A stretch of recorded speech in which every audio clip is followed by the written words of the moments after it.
এই জন্য মানুষ আফসোস করবে, ইয়া লাইতানি কদ্দামতু লিহায়াতি, হায় আমার আফসোস, যদি কিছু রেখে আসতে পারতাম। আজ কবরের ভিতরে মালিক বাতি জ্বালায়া দিত, অন্ধকার কবরটা আলোকিত হয়ে যেত। সেদিন আল্লাহর নেককার গোলামেরা দেখবে মাথার সামনে কে যেন ঘুরতেছে, প্রশ্ন করবে, কে গো তুমি? ছেলে রেখে আসলাম, মেয়ে রেখে আসলাম, স্ত্রী রেখে আসলাম, পাড়া প্রতিবেশী বন্ধু বান্ধব সবাইকে রেখে চলে আসলাম, কে গো তুমি আমার সঙ্গী হয়েছ কবরে? নামাজ সেদিন জবাব দিবে, আমি তোমার নামাজ। রোজা সেদিন জবাব দিবে, আমি তোমার রোজা। কোরআন তেলাওয়াত জবাব দিবে, আমি তোমার কোরআন তেলাওয়াত। জিকির আজকার জবাব দিবে, আমি তোমার জিকির আজকার।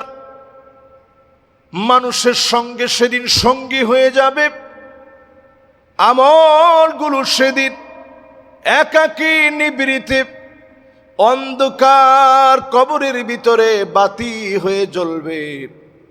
নূরুন ওয়া বুরহানুন ওয়া নাজাহ।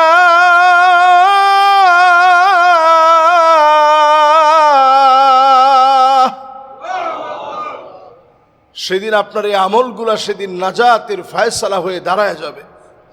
আল্লাহর কাছে বলবে, আল্লাহ অনেক কষ্ট করে আপনার গোলামটা নামাজ পড়ছে, শয়তানের ওয়াসওয়াসা থেকে নিজেরে মুক্ত করে কষ্ট করে নামাজের দিকে আসছে, নামাজ পড়ছে।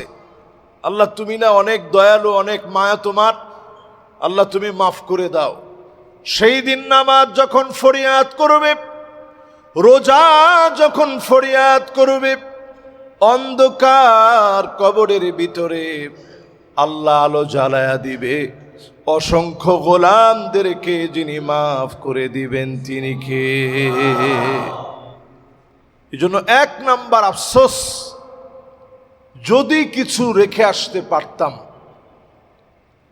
2 নাম্বার আফসোস সেদিন মানুষ করবে, ইয়া লাইতানি কুনতু তুরাবা, হায় আমার আফসোস, যদি মাটি হয়ে যেতাম। আজকে যদি মাটি হয়ে যেতাম, আমার জন্য কোনো জবাব দেওয়া লাগতো না। আজকে কবরের ভিতরে আমার কোনো হিসাব হতো না। কবর হচ্ছে মানুষের জীবনের এমন ধাপ, আউয়ালু মানজিলিন মিন মানাজিলিল আখিরাহ। কবর নামক ধাপের মধ্যে যদি মুক্তি পেয়ে যান, অন্যান্য ধাপগুলা যিনি সহজ বানায়া দিবেন তিনি কে? 9টি আফসোস কোরআনুল কারীম আল্লাহ রাব্বুল আলামিন আমাদেরকে জানিয়েছেন। 1 নম্বরে মানুষ আফসোস করবে, ইয়া লাইতানি কদ্দামতু লিহায়াতি, হায় আমার আফসোস, এই কবরে আসার আগে কিছু যদি করে আসতে পারতাম, কবরের জন্য যদি কিছু রেখে আসতে পারতাম, কবরে আসার আগে আমল নামায় যদি কিছু সওয়াব নিয়ে আসতে পারতাম।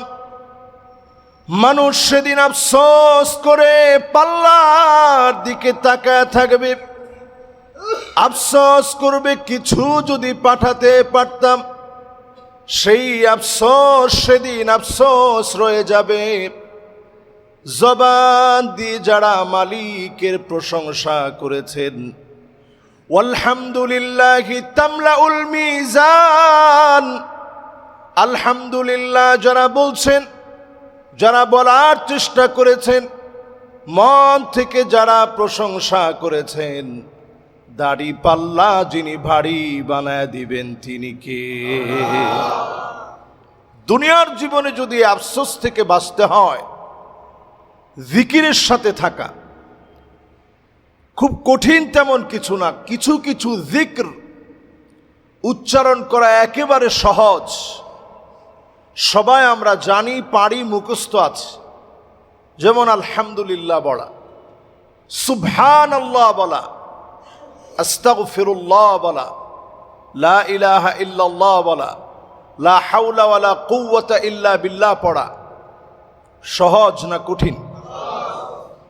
এই সহজ সহজ কথাগুলো যদি আমরা প্রতিদিন অন্তত বলার চেষ্টা করি, দাড়িপাল্লা আল্লাহ ভারী বানায় দিবে, আমল নামা দিয়ে আল্লাহ পাক ভরপুর বানায় দিবে। পড়েন আল্লাহু আকবার। প্রথম আফসোসটা মানুষ করবে, হায় আমার আফসোস, যদি কিছু রেখে আসতে পারতাম। আমরা দুনিয়ার জীবনে কি রেখে যাই? সম্পদ রেখে যাই। আমাদের সন্তানাদি আমাদের সবচেয়ে বড় সম্পদ। আমাদের নিজেদের টাকা পয়সা, ধন দৌলত, বাড়ি গাড়ি সব আমাদের সম্পদ। এই সম্পদগুলো আমরা দুনিয়ায় রেখে যাই। যদি এই সন্তান মানুষের মতো মানুষ হয়, বাপ কবরে চলে গেছে, সন্তানের দোয়া আল্লাহ কবুল করেন। ওয়ালাদুন সালিহ ইয়াদউ লাহু, নেককার সন্তান দোয়া করা মাত্রই যিনি কবুল করে নেন তিনি কে? এরকম নেককার সন্তান যদি আপনি রেখে যেতে পারেন, দুনিয়ার বুকে আপনি এমন সম্পদ রেখে গেলেন যে সম্পদ আপনার কাজে লাগবে। সাদকায়ে জারিয়া, গাছগাছালি লাগানো, একটা নলকূপ স্থাপন করে দিয়ে মানুষের পানি পান করার ব্যবস্থা করা, খাল খনন করা, রাস্তাঘাটের মধ্যে যদি কোনো কল্যাণকর উপকার, কালভার্ট সহ এমন কিছু করে দেওয়ার সুযোগ থাকে যেটা মানুষের কল্যাণে আসবে। সবগুলো কঠিন হলেও গাছ লাগানো এটা সহজ না কঠিন? গ্রামে গিয়েছেন, কিছু চারা আপনি কিনে নিয়ে গেলেন, আপনি আপনার বন্ধুদেরকে নিয়ে, সাথে কিছু যুবকদেরকে নিয়ে একটা কার্যক্রম পালন করলেন। বৃক্ষরোপণ কর্মসূচি করে যদি আপনি একটা, দুইটা, তিনটা, চারটা গাছ লাগাই দিলেন, এটার ফল যখন পাখি খাবে, মানুষ খাবে, এই সাদকায়ে জারিয়া কবরের ভিতরে যিনি পৌঁছায় দিবেন তিনি কে? এই যে দেখেন আমাদের এখানে অনেক মুসহাফ আছে, কোরআনুল কারীম আছে, আল্লাহর অনেক গোলাম এখানে কোরআনুল কারীম দিয়েছেন।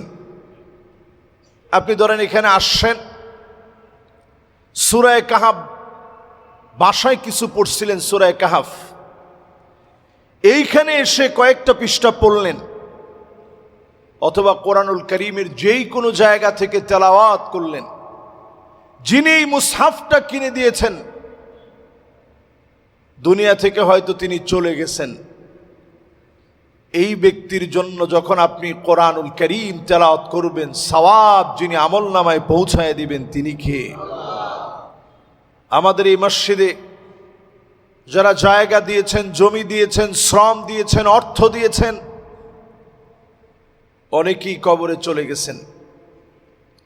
আমরা যেই অংশটা এখন আমার অসংখ্য মুসল্লি বসে নামাজ আদায় করেন, মরহুম আজিজুল হক চৌধুরী সাহেব এই অংশটা করে দিয়েছেন। আজ তিনি কবরে ঘুমায় আছেন। ওনার সন্তান আমাদের এখানে নামাজ পড়েন। মসজিদের প্রয়োজনে যখন যা লাগে তিনি দেওয়ার চেষ্টা করেন। যতটুকুন এখানে দিয়েছেন তিনি, ওনার আব্বা যে চলে গেছেন, যখনই এখানে সালাত আদায় করা হয়, মানুষ সেজদা দেয়, একটা সওয়াব যিনি আমল নামায় পৌঁছায় দেন তিনি কে? এই জন্য মানুষ আফসোস করবে, ইয়া লাইতানি কদ্দামতু লিহায়াতি, হায় আমার আফসোস, যদি কিছু রেখে আসতে পারতাম, আজ কবরের ভিতরে মালিক বাতি জ্বালায়া দিত, অন্ধকার কবরটা আলোকিত হয়ে যেত। সেদিন আল্লাহর নেককার গোলামেরা দেখবে মাথার সামনে কে যেন ঘুরতেছে, প্রশ্ন করবে, কে গো তুমি? ছেলে রেখে আসলাম, মেয়ে রেখে আসলাম, স্ত্রী রেখে আসলাম, পাড়া প্রতিবেশী বন্ধু বান্ধব সবাইকে রেখে চলে আসলাম। কে গো তুমি আমার সঙ্গী হয়েছ কবরে? নামাজ সেদিন জবাব দিবে, আমি তোমার নামাজ। রোজা সেদিন জবাব দিবে, আমি তোমার রোজা। কোরআন তেলাওয়াত জবাব দিবে, আমি তোমার কোরআন তেলাওয়াত। জিকির আজকার জবাব দিবে, আমি তোমার জিকির আজকার। মানুষের সঙ্গে সেদিন সঙ্গী হয়ে যাবে, আমলগুলো সেদিন একাকী নিবৃতে অন্ধকার কবরের ভিতরে বাতি হয়ে জ্বলবে। নূরুন ওয়া বুরহানুন ওয়া নাজাহ।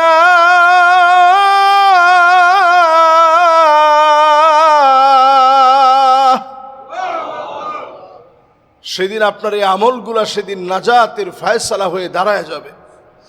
আল্লাহর কাছে বলবে, আল্লাহ অনেক কষ্ট করে আপনার গোলামটা নামাজ পড়ছে, শয়তানের ওয়াসওয়াসা থেকে নিজেরে মুক্ত করে কষ্ট করে নামাজের দিকে আসছে, নামাজ পড়ছে। আল্লাহ তুমি না অনেক দয়ালু, অনেক মায়া তোমার, আল্লাহ তুমি মাফ করে দাও। সেই দিন নামাজ যখন ফরিয়াদ করবে, রোজা যখন ফরিয়াদ করবে, অন্ধকার কবরের ভিতরে আল্লাহ আলো জ্বালায়া দিবে। অসংখ্য গোলামদেরকে যিনি মাফ করে দিবেন তিনি কে? এই জন্য 1 নাম্বার আফসোস, যদি কিছু রেখে আসতে পারতাম। 2 নাম্বার আফসোস সেদিন মানুষ করবে, ইয়া লাইতানি কুনতু তুরাবা। হায় আমার আফসোস, যদি মাটি হয়ে যেতাম, আজকে যদি মাটি হয়ে যেতাম, আমার জন্য কোনো জবাব দেওয়া লাগতো না, আজকে কবরের ভিতরে আমার কোনো হিসাব হতো না। কবর হচ্ছে মানুষের জীবনের এমন ধাপ, আউয়ালু মানজিলিন মিন মানাজিলিল আখিরাহ। কবর নামক ধাপের মধ্যে যদি মুক্তি পেয়ে যান, অন্যান্য ধাপগুলা যিনি সহজ বানায়া দিবেন তিনি কে? চিন্তা করেন, দুনিয়ার জীবনে মাটি হওয়ার চেষ্টা করেন। আমরা দুনিয়ার জীবনে অনেকে মাটিতে পা ফেললে অহংকার করে মাটির মধ্যে পা ফেলি। লোকমান আলাইহিস সালাতু ওয়াস সালাম স্বীয় সন্তানকে আদর করে বোঝাচ্ছিলেন, ওয়ালা তামশি ফিল আরদি মারহা, অহংকার করে পা ফেলো না। জমিন অহংকারীদেরকে পছন্দ করে না। আপনি সেই দিন টের পাবেন যেদিন কবরের ভিতরে গিয়ে ঘুমায় যাবেন। এই জন্য কবরে ঘুমানোর আগে অহংকার বাদ দেওয়া লাগবে। মাটির মধ্যে যখন হাঁটবেন, মাথা নিচু করে দিয়ে নিজেকে মনে করবেন, আমি সবচেয়ে বড় গুনাহগার, আমি সবচেয়ে বড় নালায়েক, আমি সবচেয়ে বড় নাফরমান, আমি সবচেয়ে বড় নগণ্য তুচ্ছ আল্লাহর গোলাম। নিজেরে যখন ছোট মনে করে, মাটি মনে করে চলবেন, এই আফসোস থেকে যিনি আপনাকে হেফাজত করবেন তিনি কে? 3 নাম্বার মানুষ আফসোস করবে। সেই দিন মানুষ কাঁদবে আর বলবে, আফসোস করে সেদিন মানুষ আফসোস করতে করতে বলবে, ইয়া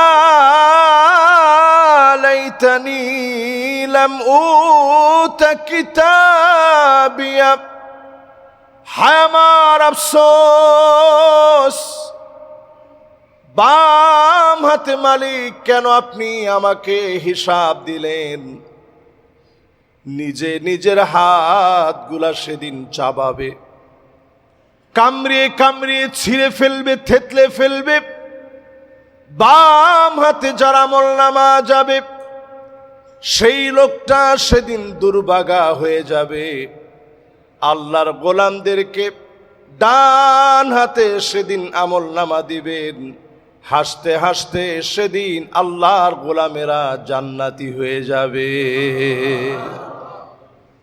আর যাদের বাম হাতের মধ্যে আমল নামা আসবে, সেদিন নিজের হাত নিজে কামড়াবে আর বলবে, ইয়া লাইতানি লাম উতা কিতাবিয়া। মালিক, কেন হিসাব নিকাশ দিলেন? কেন আপনি হিসাব নিকাশ দিলেন মালিক? হিসাব নিকাশটা যদি নাই দিতেন, আজকে আমি এই আফসোস থেকে বেঁচে যেতাম। সেদিন আল্লাহ পাক মানুষের হিসাব যখন করবেন, সামান্য কারো উপরে জুলম করা হবে না। দুনিয়ার বুকে সাক্ষী নেওয়া হয়, যিনি দেখছেন তার কাছ থেকে সাক্ষী গ্রহণ করে, সিসিটিভি ফুটেজ থেকে সাক্ষী গ্রহণ করা হয়। এরপরে বিভিন্ন উপাদান খোঁজার চেষ্টা করে যে মার্ডার করতে কি কি উপাদান ব্যবহার করছে, কোন অস্ত্র ব্যবহার করেছে, সেখানে ফিঙ্গারপ্রিন্ট আছে কিনা। আর আল্লাহ পাক সেদিন হাজির করবে আপনার নিজের অঙ্গ প্রত্যঙ্গকে, নিজের চামড়াকে সেদিন আল্লাহ পাক দাঁড় করায় দিবে সাক্ষী হিসাবে। আল্লাহ পাক সেদিন সাক্ষী বানায় দিবে। চারপাশের যে সাক্ষীগুলো আছে, যেখানে অন্যায় করছেন, ওই জায়গাকে আপনার বিরুদ্ধে আল্লাহ পাক সাক্ষী বানায় দিবে। মানুষ সেদিন বলবে, আফসোস করে মানুষ সেদিন বলবে আল্লাহর সামনে দাঁড়ায়, ইয়া লাইতানি লাম উতা কিতাবিয়া। বাম হাতে কেন আমল নামা দিলেন? বাম হাতে কেন আমল নামা আসলো? যদি ডান হাতে আমল নামা আনতে চান, ডানপন্থী হয়ে যান, নামাজি হয়ে যান, এই জমিনে আল্লাহর দ্বীন কায়েমের স্বপ্ন দেখেন, ডেকে ডেকে যিনি আল্লাহর জান্নাতি বানায়া দিবেন তিনি কে? 3 নাম্বার আফসোসের পর মানুষ 4 নাম্বারে যে আফসোস করবে, ইয়া ওয়াইলাতা লাইতানি লাম আত্তাখিয ফুলানান খলিলা।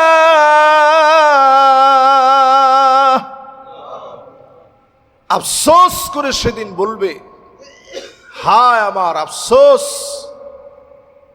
অমুক লোকটারে কেন বন্ধু বানাইলাম, কেন তারে বন্ধু বানাইলাম না। দুনিয়ার জীবনে আমরা বন্ধু বানাই, মার্কেট করতে গেলে একসঙ্গে মার্কেট করতে যাই, বিদেশে গেলে একসঙ্গে বিদেশ যাই। বন্ধু যেমন পোশাক পরে, আমরা ওই রকম পোশাক পরি। সেদিন মানুষ আফসোস করে বলবে, হায় আফসোস, কেন আমি তারে বন্ধু বানাইতে গেলাম। দুনিয়ার জীবনে মানুষ যত অন্যায় করে, বেশিরভাগ অন্যায়ের সূচনা হয় বন্ধুদের পাল্লায় পড়ে। কথা ঠিক না বেঠিক? বাংলাদেশে এখন দেখবেন কিশোর গ্যাং মাথা চাড়া দিয়ে উঠছে, যেখানে মুরব্বীদের সম্মান নেই, সিনিয়র সিটিজেনদেরকে কোনো সম্মান করা হয় না, বড়দের প্রতি কোনো আদব নাই। কিশোর গ্যাং এখন এমন অবস্থায় দাঁড়িয়ে গেছে, সারা বাংলাদেশে এতটা বেপরোয়া হয়ে গেছে, সন্তানদেরকে অনেক সময় কন্ট্রোল করা যায় না। ছোটবেলা থেকেই সন্তানদেরকে আদব শেখান, বড়দেরকে যেমন সম্মান করা লাগবে, আবার বড়রা আদর করা লাগবে ছোটদেরকে। এর নাম ইসলাম। রাসূল বলছেন, ওই লোকটা আমার উম্মত হতে পারে না, মাল্লাম ইয়ারহাম সগীরানা ওয়ালাম ইউআক্কির কাবীরানা ফালাইসা মিন্না। ছোটদেরকে যদি আদর না করেন, ভালো না বাসেন, ছোটদেরকে যদি স্নেহ মমতা মিলায়া কথা না বলেন, বড়দেরকে যদি সম্মান না করেন, নবীজি বলেন ফালাইসা মিন্না, ওই লোকটা সব হতে পারে আমি নবীর উম্মত হতে পারে না। নবীজির উম্মত যদি আমার আপনার হওয়া লাগে, বড়দেরকে সম্মান করা লাগবে, ছোটদেরকে স্নেহ করা লাগবে। বড়দেরকে যদি আপনি ইজ্জত দিতে পারেন, বড়রা যদি আপনাকে মায়া করে স্নেহ করে, এই সমাজ পরিবর্তন হবে, কিশোর গ্যাং বন্ধ হবে, সমাজের ভিতরে আলোকিত মানুষ তৈরি হবে। এই জন্য বন্ধু নির্বাচনে নামাজি বন্ধুদেরকে নির্বাচন করেন, আল্লাহওয়ালা মানুষকে বন্ধু বানান। আল্লাহ পাক সেদিন কিছু গোলামদেরকে বলবে, ও গোলাম, তুমি তো আমার জান্নাতের মেহমান, তোমার কোনো আরজি কি আছে? জান্নাতি ওই লোকটা সেদিন বলবে, আল্লাহ, আমার কিছু বন্ধু ছিল, আজকের এই কঠিন সময়ে সবাই দেখলাম মালিক, আমার ওই বন্ধুটারে দেখি না। কানু ইউসাল্লুনা মা'ানা ওয়া ইয়াসুমুনা মা'ানা, একসঙ্গে নামাজ পড়তো, একসঙ্গে রোজা রাখতো, একসঙ্গে ইতিকাফ করেছে, একসঙ্গে বসে মালিক, আমার ওই বন্ধুটারে তো দেখি না, আমার ওই বন্ধুটারে পাই না, আমার ওই বন্ধুটারে দেখি নাই। আল্লাহ পাক সেদিন অনুমতি দিবেন, যাও, জাহান্নামের আগুনকে আল্লাহ পাক ঠান্ডা বানায় দিবে, গোলাম সেদিন ডুববে। অসংখ্য আল্লাহর গোলামরা সেদিন বন্ধুদেরকে খুঁজবে। সেদিন যখন খুঁজে পাবে বন্ধুদেরকে, সেদিন মালিকের কাছে সুপারিশ করবে। নেককারদের সুপারিশের কারণে অসংখ্য গোলামদেরকে যিনি মাফ করে দিবেন তিনি কে? একটাবার চিন্তা করেন, বন্ধু নির্বাচন কতটা জরুরি। মানুষ কখনো একা থাকতে পারে না। ইনসানুন, এই শব্দটা আরবি অনেকগুলো শব্দ থেকে উৎপন্ন হয়ে আসছে। নিসিয়ানুন, মানুষ বলতেই ভুল করবে, খুব স্বাভাবিক। উনসুন, মানুষের ভিতরে বন্ধুত্বপূর্ণ প্রবণতা থাকবে। মানুষ বন্ধু ছাড়া একাকী জীবন যাপন করতে পারে না। এজন্য মানুষ মানুষকে বন্ধু বানাবে। মানুষের ভিতরে আরেকটা প্রবণতা হচ্ছে ভুল করার প্রবণতা মানুষের ভিতরে থাকবে। সৃষ্টিগতভাবে এটা মানুষের ভিতরে সৃষ্টি থেকে আসে। মানুষ ভুল করবে, হাঁটতে গিয়ে মানুষ ভুল করে, খাইতে গিয়ে মানুষ ভুল করে। ছোটবেলা থেকেই ভুল করতে করতে করতে করতে করতে করতে জীবনের একটা পর্যায়ে এসে আল্লাহ যখন ডাক দেন চলে যাওয়া লাগে। এই চলতে গিয়ে আপনি আপনার জীবনে বন্ধু বানাবেন শুধুমাত্র আল্লাহ ওয়ালাদেরকে, সোহবত করবেন আল্লাহ ওয়ালাদের সঙ্গে। সোহবত বড় দামি, বন্ধুত্ব বড় দামি।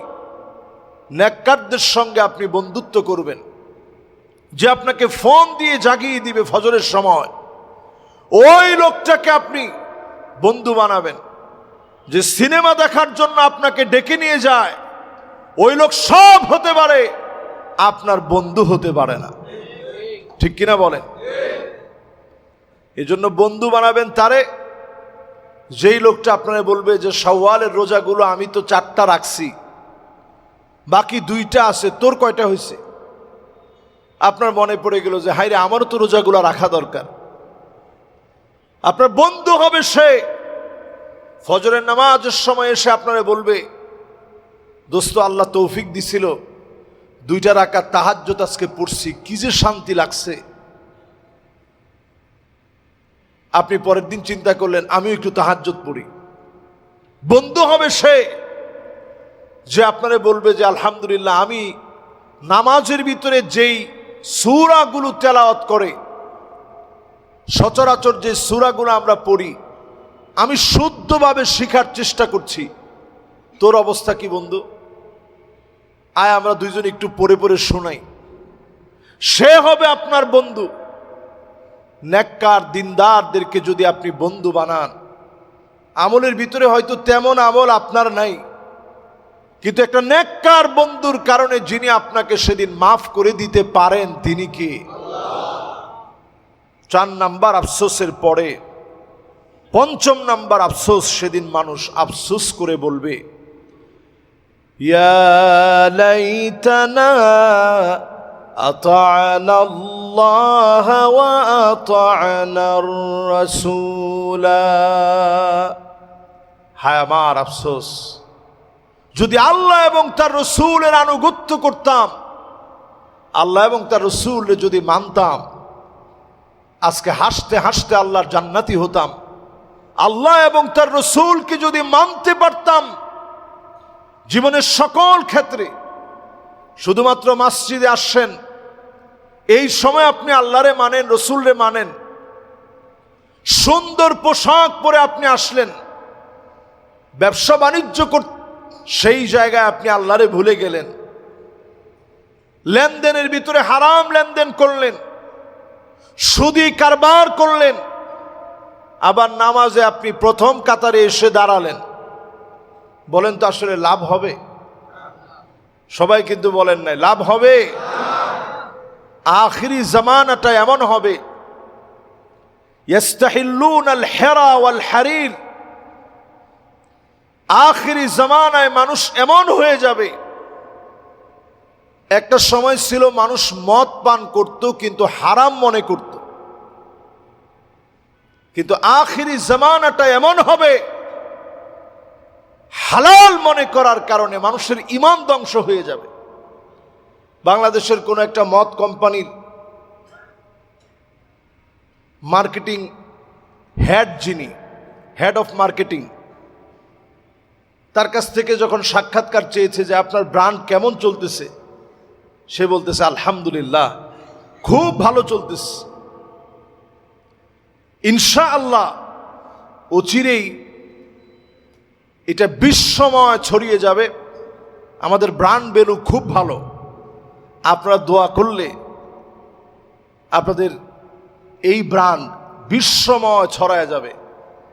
এটার নামটা এই মুহূর্তে আমার মনে নাই, কেরু কেরু। আমি বক্তব্য শুনে চিন্তা করলাম, মানুষ এত নির্বোধ হয় কেমনে? সে বলতেছে আলহামদুলিল্লাহ, মাশা আল্লাহ, ইনশাআল্লাহ। বিসমিল্লাহ বলে যদি কেউ মদ পান করে ঈমান থাকবে? এটা এরকম হয়েছে না? মানুষের ভিতরে এখন এমন অবস্থা, আমি উজবেকিস্তান গিয়েছি, নিজের চোখে আমি দেখছি, মুসলিম দেশ, এই পৃথিবীর শ্রেষ্ঠ আলেমদের জন্মস্থান সেই জায়গা, আমি নিজের চোখে সেখানে গিয়ে দেখছি দিব্যি মদ খাচ্ছে, সব খাইতেছে। খাওয়ার পরে যখন খাবার খাওয়া শেষ তখন একটা দোয়ায় হাত তুলছে যে আল্লাহ অনেক কিছু খাওয়াইলা। আমার নিজের চোখে দেখছি, আমি চিন্তা করলাম আল্লাহ মানুষও এমন হয়, মদ খাইতেছে, সব খাইতেছে, দেদারছে, পানির সঙ্গে কোনো সাক্ষাৎ নাই, এরপরে 2টা হাত উঠায় দিয়া দোয়া করতেছে। খাবার পরে দোয়া করলে দোয়া কবুল হয়, তো আগে আপনি যা খাইছেন এরপরে দোয়া করলে কবুল হয় কেমনে? তো তখন হাত তুলছে যে আল্লাহ অনেক কিছু খাওয়াইলা। প্রিয় ভাইয়েরা আমার, মানুষ সেদিন আফসোস করবে, আফসোস যদি আল্লাহ আর তার রসূলরে মানতাম। সেই দিন নবীজি আমার, আপনার আমার জন্য নবীজি দাঁড়ায়া থাকবে, আল্লাহর সামনে নবীজি সেজদা অবনত হয়ে যাবে।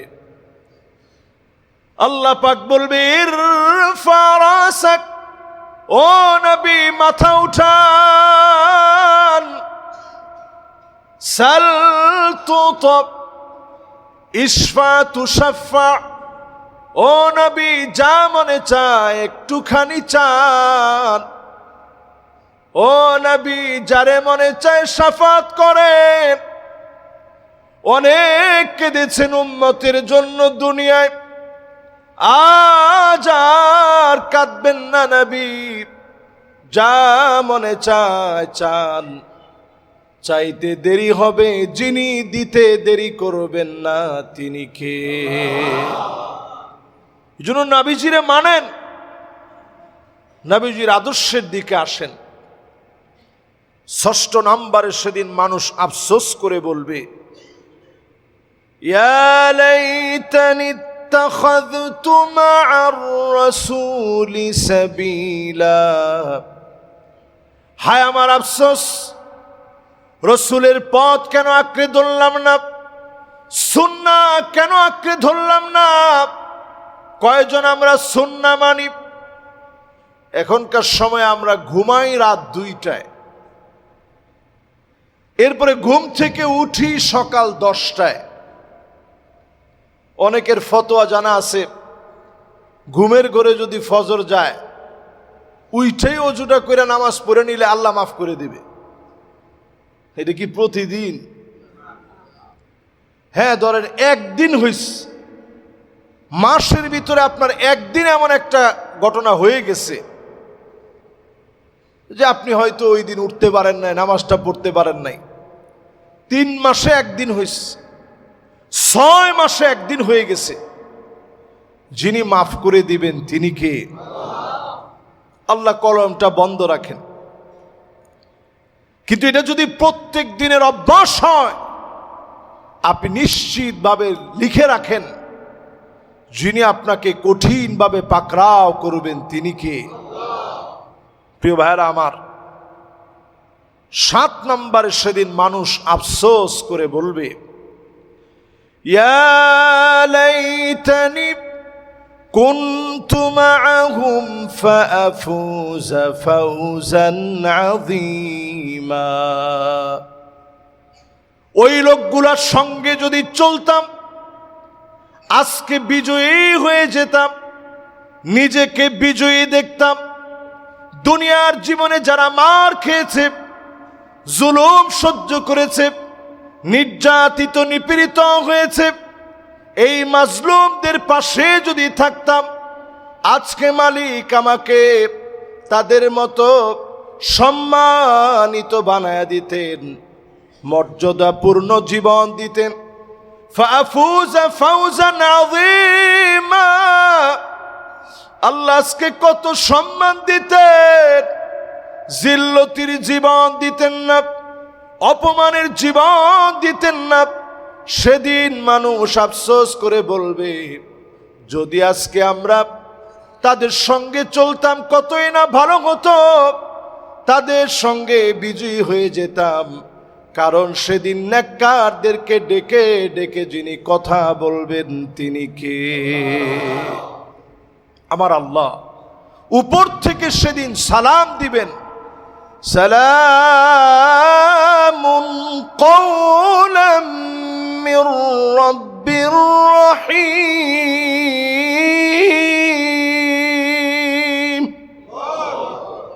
আল্লাহ নিজে সেদিন সালাম দিবেন। জান্নাতীদের দিল সেদিন ঠান্ডা হবে। আল্লাহ বলবে, কি লাগবে তোমাদের? জান্নাতীরা সেদিন সব আফসোস ভুলে যাবে, জান্নাতীদের দিল ঠান্ডা হবে। মালিক সেদিন নিজে দেখা দিবেন, মালিক সেদিন যা চাইবে আরো দিতে চাবেন। বলবেন, ওয়ালাদাইনা মাজিদ, সামনের দিকে যাও, আর একটার পর একটা নিয়ামত তোমার জন্য রাখছি, সেই নিয়ামত গুলা তুমি ভোগ করো। জোরে কোন আল্লাহু আকবার। প্রিয় ভাইয়ারা আমার, এরপরে মানুষ সেদিন আফসোস করবে, ওয়ায়াকুলু ইয়া লাইতানি লাম উশরিক বিরাব্বি আহাদা। আফসোস করে বলবে, হায় আমার আফসোস, কেন আল্লাহর সঙ্গে শরীক করলাম, কেন আল্লাহর সঙ্গে শরীক করতে গেলাম, কেন কবরের কাছে চাইলাম, কেন ব্যক্তির কাছে চাইলাম, কেন আমার কথা পরিবর্তন করি নাই, জীবনটা নতুন করে কেন সাজাতে পারি নাই, আল্লাহর কাছে কেন চাইতে পারি নাই? জুতার ফিতা থেকে নিয়ে উটের দড়ি যদি হারায় যেত, সাহাবায়ে কেরাম অন্য কারো কাছে চায় নাই, আল্লাহর কাছে চেয়েছেন। অবশ্যই যিনি ডাকে সাড়া দিয়েছেন তিনি কে? জন্য আল্লাহর কাছে চান, চাওয়ার মতো চান, আল্লাহর কাছে বুঝে বুঝে শিখে শিখে চান। বাংলা ভাষায় মনের মাধুরী মিশিয়ে আল্লাহর কাছে মোনাজাত করেন। এই যে আমরা মোনাজাত করি, চুপি চুপি কথা বলি আল্লাহর সাথে, এটা কত দামি বিষয় একটু চিন্তা করেন। আল্লাহর সঙ্গে কথা বলা, একটা এমপি মন্ত্রীর সঙ্গে কথা বলতে শব্দ চয়নে আমরা কত সেন্সিয়ার। যে এমপির সঙ্গে কথা বলছি, মন্ত্রীর সঙ্গে কথা বলতেছি, যদি ভুল হয়, আর আমার মালিকের সঙ্গে কথা ভুলও যদি হয়, মালিক রাগ হয় না যে আমার পাগল বলছে, যে আল্লাহ তুমি কি আমারে দিবা না, তুমি দেওই আল্লাহ, যদি এটা কোন আল্লাহ কি রাগ করবে? আর আপনি এক দল করেন, যদি আরেক দলের মন্ত্রীর কাছে গিয়ে বলেন আমারে দেনই স্যার, দিবে? যে নিয়ে গেছে বলবে তোরে রাখবো না। ওরে কেমনে আনলি? সে আমার দলের লোক না, তারে দিব কেমনে? কিন্তু আল্লাহ এমন, আপনি হয়তো তেমন ভালো করে নামাজও পড়েন না, কিন্তু আল্লাহর কাছে মোনাজাতের সময় চাইছেন, আল্লাহ রে আমি অনেক ভুল করছি, আমি অনেক অন্যায় করছি, আমি অনেক পাপিষ্ঠ, অনেক নরাদম। আল্লাহ আমার ভুল বুঝাটা সব আমার আজকে বুঝে চলে আসছে। আল্লাহ আমি আজ থেকে আর কিচ্ছু করতে চাই না, অন্যায়ের দিকে যাব না। অনেক অন্যায়ের পরে একদিন হয়তো কথাগুলা বলছেন, ওই দিনই মালাকুল মউত আসার সময় হয়ে গেছে। এই কথাগুলো আল্লাহর কাছে অনুতপ্ত হয়ে বলছেন, আর নাদাম, লজ্জিত হয়ে একদিকে আপনি উচ্চারণ করেছেন, অন্যদিকে মালাকুল মউত হাজির হয়ে গেছে। হতে পারে বিগত দিনের গুনাহগুলো যিনি মাফ করে দিবেন তিনি কে? আমার আল্লাহ এমন। আল্লাহ শুধু একটা ওসিলা চান, দেখতে চান যে আমার বান্দা যাই করছে কোন ওসিলায় মাফ করা যায়। দুনিয়ার সবার দয়া আছে, মায়া আছে, প্রত্যেকটা মানুষের অন্তরে কিছু না কিছু দয়া মায়া আছে। মা বাপের দয়া মায়াটা এমন, আগুন লাগলে দেখা যায় নিজের শরীর পুড়ে যাচ্ছে কিন্তু সন্তানকে টেনে আনতেছে। এটা মা বাবার একটা মায়া। আমার আল্লাহর মায়াটা এমন, 99 গুণ মায়ার ভালোবাসা আল্লাহ পাক আল্লাহর কাছে রেখে দিয়েছে। জোরে কোন আল্লাহ। এক ভাগের কারণে যদি মায়া এমন হয়, তাহলে আমার আল্লাহর মায়া কেমন? আমি তো প্রায় এই কথাটা বলি, আপনার শরীরে আগুন লাগলে আপনার কাছে যতটুকুন কষ্ট লাগে, আল্লাহর কাছে এর চেয়েতে বেশি জাহান্নামের আগুনে জ্বালাতে আল্লাহর কাছে কষ্ট লাগে, এর চেয়েতে বেশি কষ্ট লাগে। সে আল্লাহর দয়া মায়া এত বেশি। আল্লাহ তাআলা বড় রাগান্বিত হন শিরকের কারণে।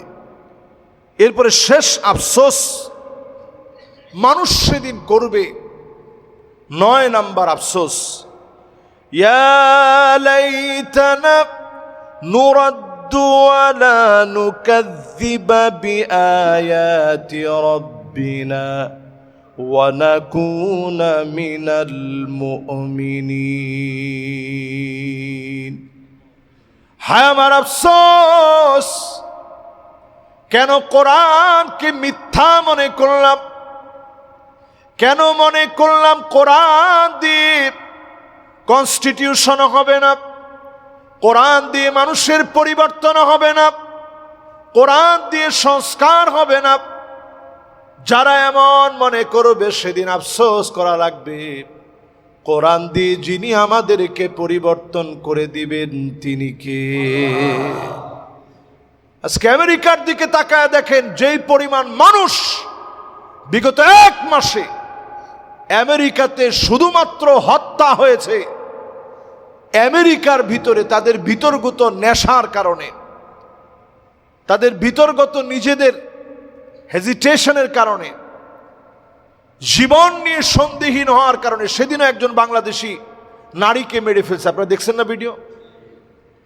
আগে পরে তার সঙ্গে কোনো সম্পর্ক নাই, তিনি বের হচ্ছেন জানেও না। আহারে আমার বোন, তিনি জানতেনও না। ফুজআতান, হঠাৎ করে কুলাঙ্গার চলে আসছে, আঘাত করছে, মেরে ফেলছে। এই ভিডিওটা আপনারা দেখছেন, দেখে জানেন আমেরিকায় এমন অনেক শুট হয়েছে। স্কুলের ভিতরে গিয়ে 14 বছরের ছেলে 70 জনকে মেরে ফেলছে, 70 জনকে। এমন অনেক সাইকো আমেরিকায় আছে যে 100-150 পর্যন্ত হত্যা করেছে, তাদের একটা জেলখানাই আছে, ওইটার ভিতরে নাম্বার দেওয়া আছে। আসামি কত বড় মারাত্মক তার শরীরের ভিতরে নাম্বার দেওয়া আছে, 666, 999। তার কপালের মধ্যে, তার কানের এখানে, তার চেহারায়, তার বডিতে ট্যাটু করা আছে।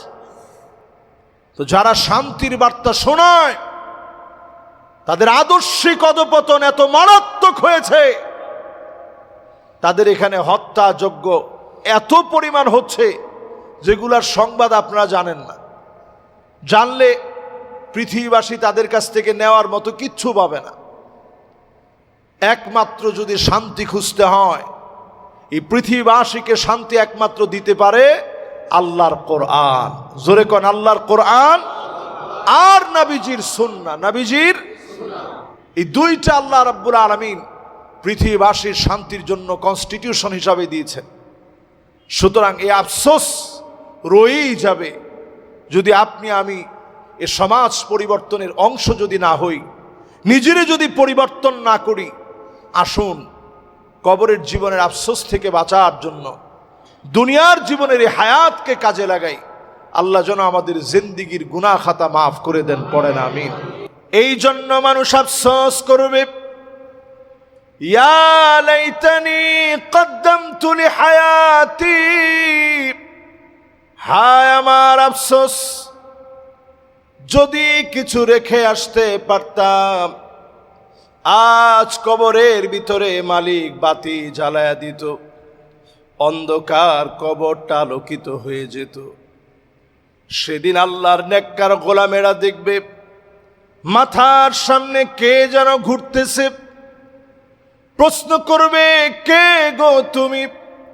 ছেলে রেখে আসলাম, মেয়ে রেখে আসলাম, স্ত্রী রেখে আসলাম, পাড়া প্রতিবেশী বন্ধু বান্ধব সবাইকে রেখে চলে আসলাম, কে গো তুমি আমার সঙ্গী হয়েছ কবরে?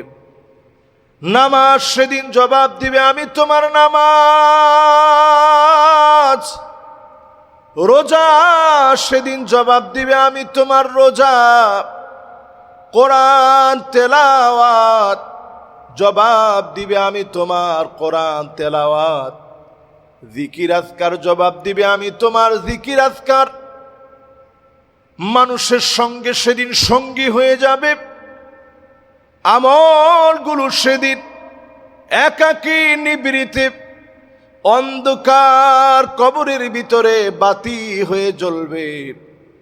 নূরুন ওয়া বুরহানুন ওয়া নাজাহ।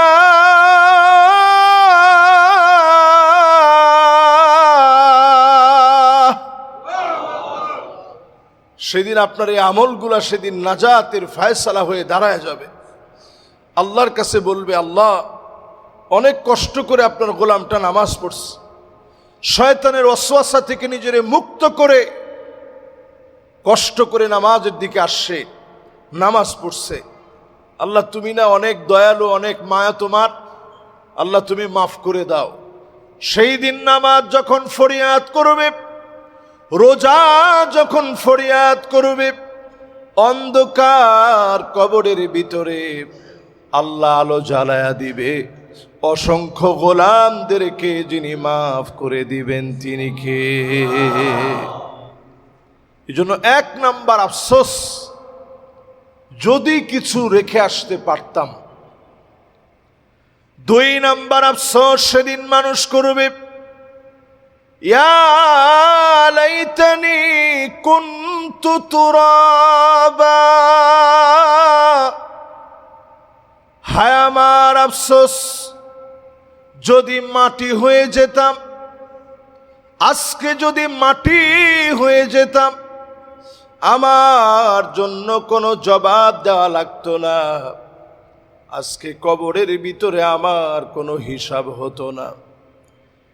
কবর হচ্ছে মানুষের জীবনের এমন ধাপ, আউয়ালু মানজিলিন মিন মানাজিলিল আখিরাহ। কবর নামক ধাপের মধ্যে যদি মুক্তি পেয়ে যান, অন্যান্য ধাপগুলা যিনি সহজ বানায়া দিবেন তিনি কে? 9টি আফসোস কোরআনুল কারীম আল্লাহ রাব্বুল আলামিন আমাদেরকে জানিয়েছেন। 1 নম্বরে মানুষ আফসোস করবে,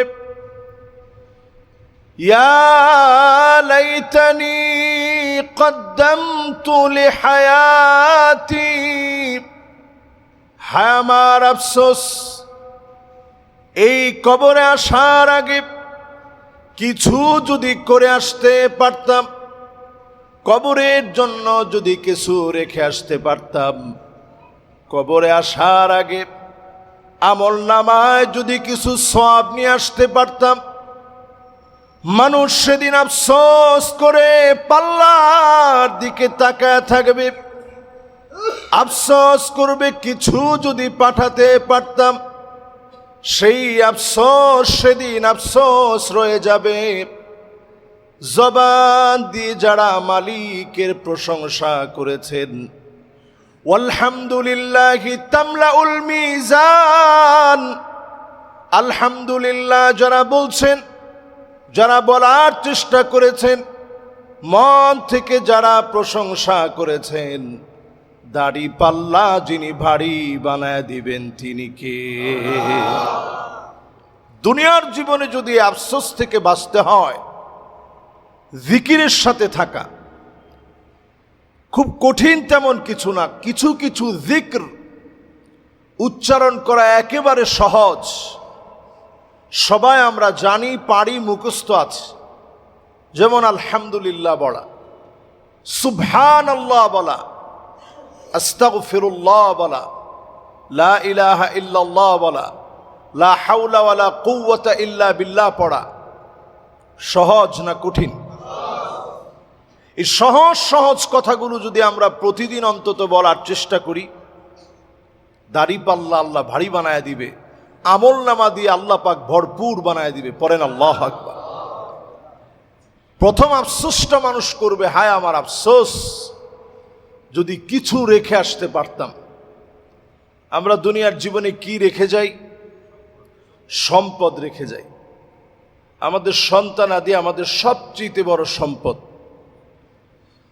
আমাদের নিজেদের টাকা পয়সা, ধন দৌলত, বাড়ি গাড়ি সব আমাদের সম্পদ। এই সম্পদগুলো আমরা দুনিয়ায় রেখে যাই। যদি এই সন্তান মানুষের মতো মানুষ হয়, বাপ কবরে চলে গেছে, সন্তানের দোয়া আল্লাহ কবুল করেন। ওয়ালাদুন সালিহ ইয়াদউ লাহু, নেককার সন্তান দোয়া করা মাত্রই যিনি কবুল করে নেন তিনি কে? এরকম নেককার সন্তান যদি আপনি রেখে যেতে পারেন, দুনিয়ার বুকে আপনি এমন সম্পদ রেখে গেলেন যে সম্পদ আপনার কাজে লাগবে।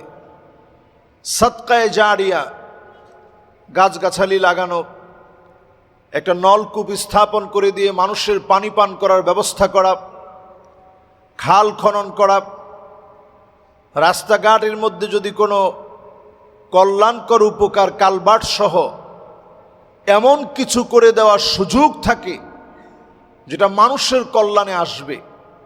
সবগুলো কঠিন হলেও গাছ লাগানো এটা সহজ না কঠিন?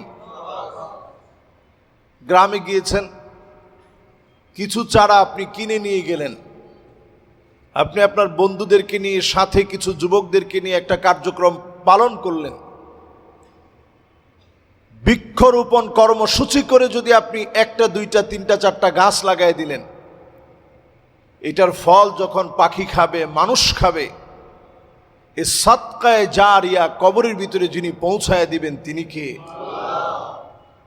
এই যে দেখেন আমাদের এখানে অনেক মুসহাফ আছে, কোরআনুল কারীম আছে, আল্লাহর অনেক গোলাম এখানে কোরআনুল কারীম দিয়েছেন। আপনি ধরেন এখানে আসছেন, সূরা কাহাফ বাসায় কিছু পড়ছিলেন, সূরা কাহাফ, এইখানে এসে কয়েকটা পৃষ্ঠা পড়লেন, অথবা কোরআনুল কারীমের যেই কোনো জায়গা থেকে তেলাওয়াত করলেন, যিনি এই মুসহাফটা কিনে দিয়েছেন দুনিয়া থেকে হয়তো তিনি চলে গেছেন, এই ব্যক্তির জন্য যখন আপনি কোরআনুল কারীম তেলাওয়াত করবেন, সওয়াব যিনি আমলনামায় পৌঁছায় দিবেন তিনি কে? আমাদের এই মসজিদে যারা জায়গা দিয়েছেন, জমি দিয়েছেন, শ্রম দিয়েছেন, অর্থ দিয়েছেন, অনেকেই কবরে চলে গেছেন। আমরা যেই অংশটা এখন আমার অসংখ্য মুসল্লি বসে নামাজ আদায় করেন, মরহুম আজিজুল হক চৌধুরী সাহেব এই অংশটা করে দিয়েছেন, আজ তিনি কবরে ঘুমায় আছেন। ওনার সন্তান আমাদের এখানে নামাজ পড়েন, মসজিদের প্রয়োজনে যখন যা লাগে তিনি দেওয়ার চেষ্টা করেন, যতটুকুন এখানে দিয়েছেন তিনি। ওনার আব্বা যে চলে গেছেন, যখনই এখানে সালাত আদায় করা হয়, মানুষ সেজদা দেয়, একটা সওয়াব যিনি আমল নামায় পৌঁছায় দেন তিনি কে? এই জন্য মানুষ আফসোস করবে, ইয়া লাইতানি কদ্দামতু লিহায়াতি, হায় আমার আফসোস, যদি কিছু রেখে আসতে পারতাম, আজ কবরের ভিতরে মালিক বাতি জ্বালায়া দিত, অন্ধকার কবরটা আলোকিত হয়ে যেত। সেদিন আল্লাহর নেককার গোলামেরা দেখবে মাথার সামনে কে যেন ঘুরতেছে, প্রশ্ন করবে, কে গো তুমি? ছেলে রেখে আসলাম, মেয়ে রেখে আসলাম, স্ত্রী রেখে আসলাম, পাড়া প্রতিবেশী বন্ধু বান্ধব সবাইকে রেখে চলে আসলাম, কে গো তুমি আমার সঙ্গী হয়েছ কবরে? নামাজ সেদিন জবাব দিবে, আমি তোমার নামাজ। রোজা সেদিন জবাব দিবে, আমি তোমার রোজা। কোরআন তেলাওয়াত জবাব দিবে, আমি তোমার কোরআন তেলাওয়াত। জিকির আজকার জবাব দিবে, আমি তোমার জিকির আজকার। মানুষের সঙ্গে সেদিন সঙ্গী হয়ে যাবে, আমলগুলো সেদিন একাকী নিবৃতে অন্ধকার কবরের ভিতরে বাতি হয়ে জ্বলবে। নূরুন ওয়া বুরহানুন ওয়া নাজাহ।